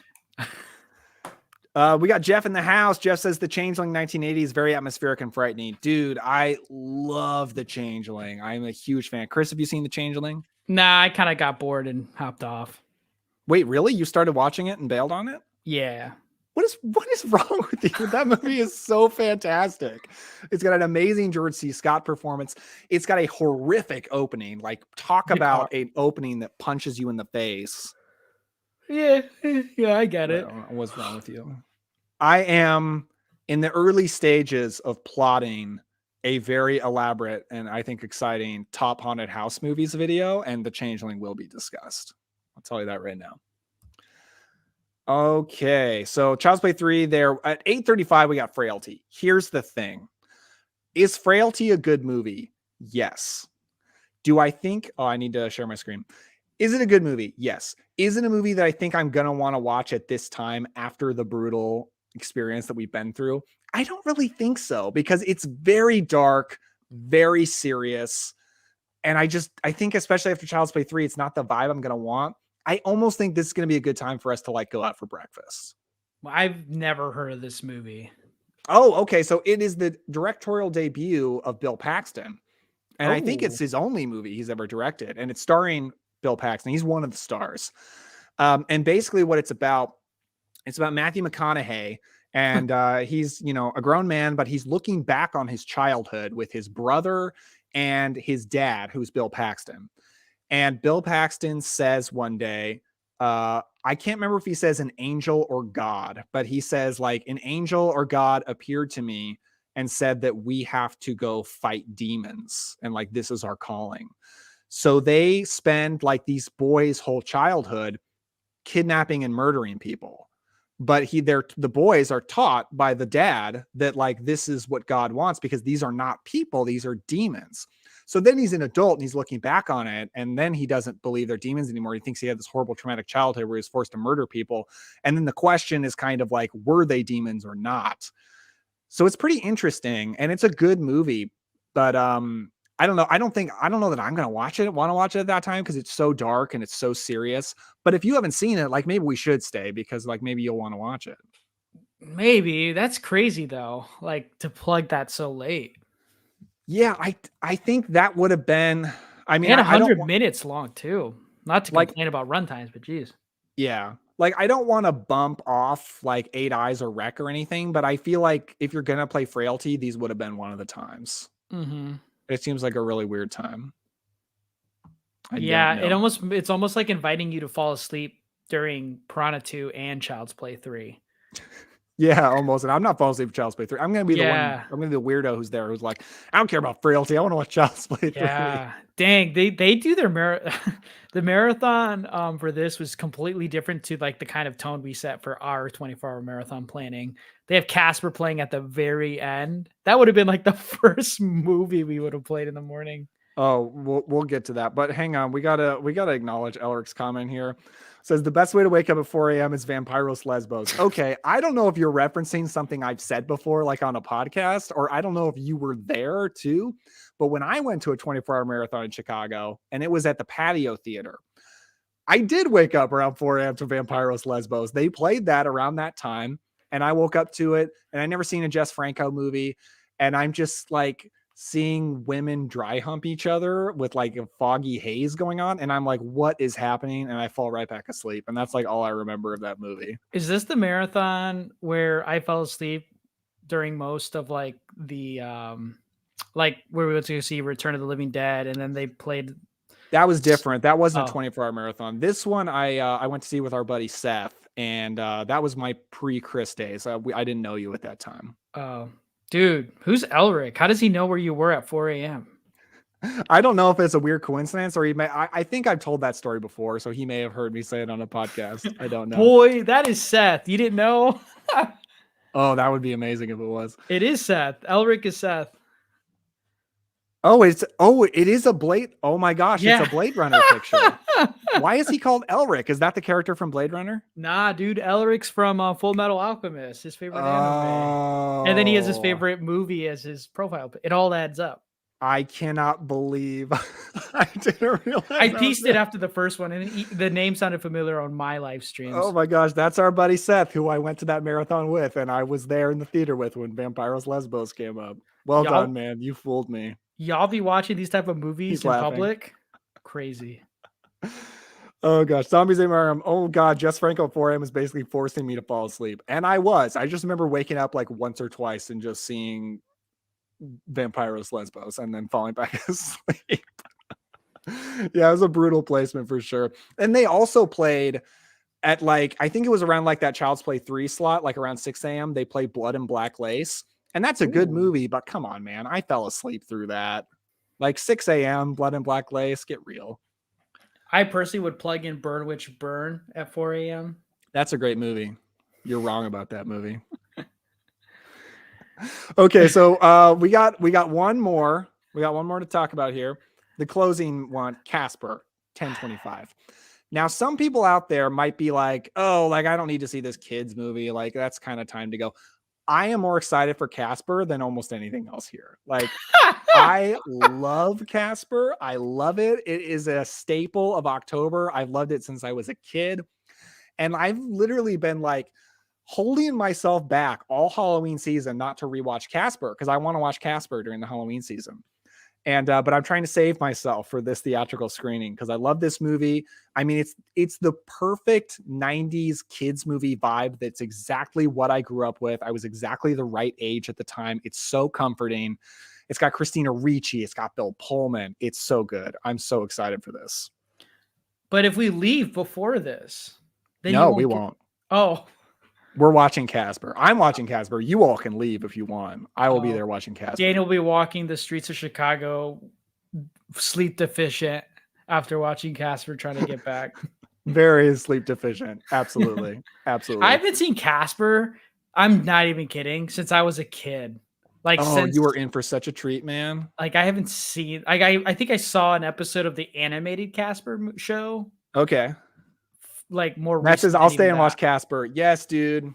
Absolutely. We're All right, watching Matt, it. give me your hotel key so I can go stay at your hotel then instead. No, you're staying, man. You are. You're staying. That's crazy. That's the last movie plug. I mean, I guess it's a way to really entice you to stay. And what's fun after you stay, I didn't do this last year, and I only stayed for the 12-hour marathon, and I had Charlie pick me up like 2 or 3 movies before it ended. I had Charlie pick me up at like 5 or 6 a.m. And when you end up staying at the end, they have you take a full group picture at the end outside the theater, which is really cool. Oh, well, we got to do that. That'll be great. Get ready to cry, Chris. I hope it's your shoulder that I'm next to, Matt. It better be. It doesn't the music box of horrors, don't they usually end with a kind of kids movie? Because didn't they end with Scooby-Doo last year?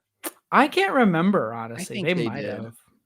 I think they did, but I know you didn't stay for it. But yeah, that seems to be their MO, which I think is a good idea. I like that because I think at the end of these things, I think you need a really mainstream, very easily digestible kind of a movie. Because when I went to the marathon, and Seth will remember this because it meant a lot to us, because it was like Vampiros Lesbos and Blood of Black Lace, like a lot of weird foreign stuff. And then at the end, they played John Carpenter's Christine. And neither of us had ever seen Christine at the time. So it was the first time watch for both of us. And it was like, it was such a breath of fresh air to see like, oh, it's like a real like Hollywood movie. It's very slick. It's very mainstream. It's very easily digestible. Like I said, it meant so much to me to get to watch Christine at that time. And I think Casper is going to be a similar feeling. I'm not a big fan of Christine, so. Oh, I love Christine. I would have been like, my favorite director. Yeah. You've been on record to say that. I do enjoy his work so much too. But Casper, excited to see what I can remember. I just remember the ghost that bully him. Yeah, the three kind of Three Stooges kind of ghosts. I really remember them more than anything else in this movie. They're very memorable. Like I really like this picture. They got a Casper picture in here. Where is it? Oh yeah, that's the other thing. This is again like last year. Good. Look at that. that. Those guys. I usually remember the chubby one. Yeah. Last year it was hosted by Shudder, and then this year again hosted by Shudder. If you go at a 10, they usually give you like a year or 6-month membership at a pretty cool discount. So I didn't get to redeem mine last year. So this year I'm definitely going to want to. And I'm trying to remember what other guests kind of like surprised like the theater. Like they were just in attendance and then they showed up. I can't remember who it was. Or I'm thinking of the other marathon that I went to there, but I'm excited. I'm really excited for this. The vendor tables are awesome. There's usually like independent people in the city who do like their own t-shirts. Like I bought a Camp Crystal Lake t-shirt when I was there. They have like boutique label tables. They have music box produced movies and merchandise tables there too. They do specialty drinks at the lounge there, and they decorate that as well. And it's a really great hangout area. I met a couple people when I was there. Met some people who were on Letterboxd, and exchange Letterboxd with them. It's really accessible to go in and out. Like I already know just the way you are, Daniel, and I can only imagine with Matt, it's going to be like being on cloud 9 when you're there. Like just the whole atmosphere, being around like-minded people. Yeah, I'm excited. Yeah, I'm just over the moon because not only will we be surrounded by all the people that are going there, but we're going to meet friends that we have known for years through podcasting, through this, online space, online movie fans. And I've been podcasting consistently since 2019 and I've met a lot of people through it. And I've yet to meet anybody in person that I met through podcasting. So I'm so excited to meet Matt and Keith. And oh my gosh, it's going to be such a great time. Yeah, I went ahead and shared who the vendors are. So yeah, we got Vinegar Syndrome. I mean, that's a big deal. We got Severin. Oh my gosh. You know what? I just had a thought. What if the Severin table has the upcoming Peter Cushing box set early? Because I've heard about that of some of these labels when they go to events, they will have upcoming stuff there early. Like, I I heard about, there's this one YouTuber I watch. He got a review out really early of the Arrow into the Empire of Screams box set because he went to a convention. Arrow was there and they had it. If Severin has the upcoming Cushing Curiosities box set, which is coming out in November, I will be over the moon. Like, I will be so excited. I will buy that right away, and I will get such an early review of it out on this channel. Bric-a-Brac Records is they weren't, I don't think they were there last year, but they Bric-a-Brac they host a cafe in Chicago that's really cool. It's horror movie themed, 80s themed in general. Cool. It's a coffee shop / video store / figure store. Really cool place, and I'm hoping they have some discounted boutique label films there too. So I really like Bric-a-Brac Records. And they got tattoos. Yeah, so Matt and I can get oh wow, that was weird.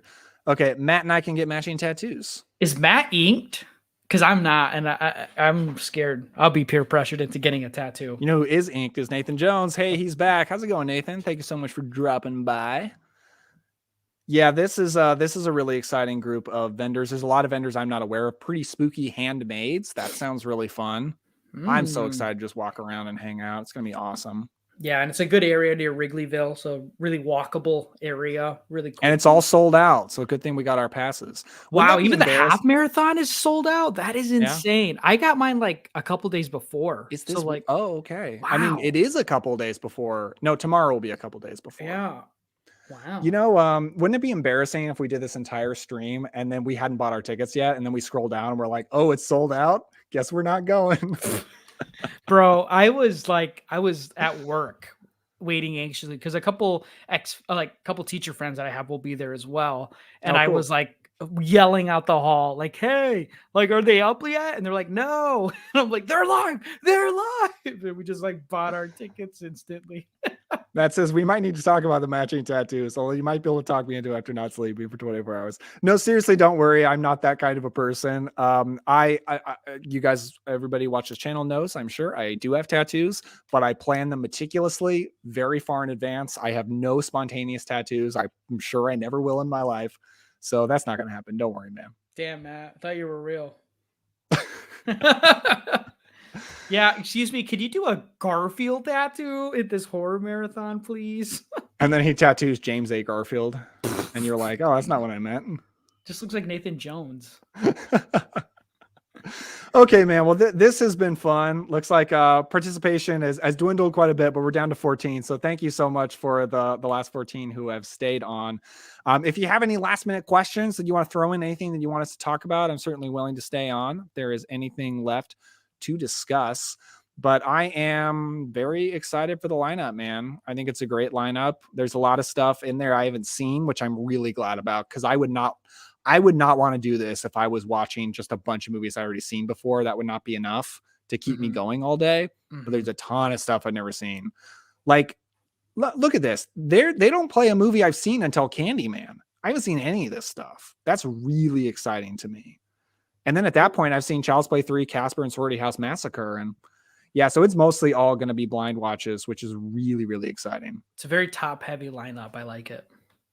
Matt says, full Casper back tattoo incoming. Yeah, Matt, now I know you don't have tattoos, because if you did, you would know that getting a back tattoo would be hell on earth. I could never do it. Like, I cannot even imagine the pain.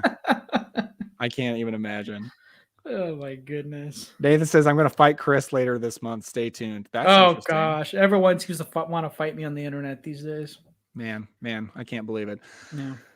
Okay, well, thank you all so much for hanging out with me. I just want to plug a couple of things real quick. So on Saturday, I am dropping my top Halloween movies that you might not have seen or you might not have heard of video. And I'm putting a lot of work into it, especially with the editing, doing a lot of fun stuff with it that I haven't done with the video before. I think it's going to be a really good time. Then on Wednesday, hanging out with Garrett at Born to Be Rad channel. Make sure you subscribe to Born to Be Rad. We're hanging out Wednesday night at 8, going live. He's basically I think it's basically like an interview. And then on the following Friday, November 3rd, going live on the Mega Mike, the Movie Man channel to talk about the Criterion sale. So that's what we got upcoming. How about you, Cris? What you got going on these days? Well, we just dropped the first of 2 or possibly 3 episodes from Inside the Sequel podcast. I had Hayden, Gilbert, and Mark Warner come on to talk about Son of Frankenstein. Mostly a hangout episode just to kind of get our feet wet back on podcasting, but also talk about a sequel movie I really like. And then I will be recording, and then next week on Wednesday or Thursday, I can't remember the date off the top of my head, but Boozy or Anthony Buziak from the Terror Table podcast is coming on, and we're talking about the 2003 remake of the Texas Chainsaw Massacre. And then on Halloween night, if the stars align and every thing is together in the universe, I will have the two directors again from the Scream Queen Nightmare on Elm Street 2 documentary on to talk about planning a horror theme park. But yep, that's all I'll be doing. Maybe an episode on Figure Out Films, but we'll see there. But mostly on Inside the Sequel this month. I'm glad you announced that podcast idea, because I think it's such a good idea that you're doing an episode where you're discussing with a guest kind of fantasy planning a horror movie theme park. And I think that's going to be such a fun listen. So I'm really looking forward to it. So yeah, make sure you subscribe to Inside the Sequel podcast. And thank you all so much for hanging out with me. I just really, really appreciate it as always. So with all that said, don't forget to enjoy yourself today, have some fun, and I will see you next time.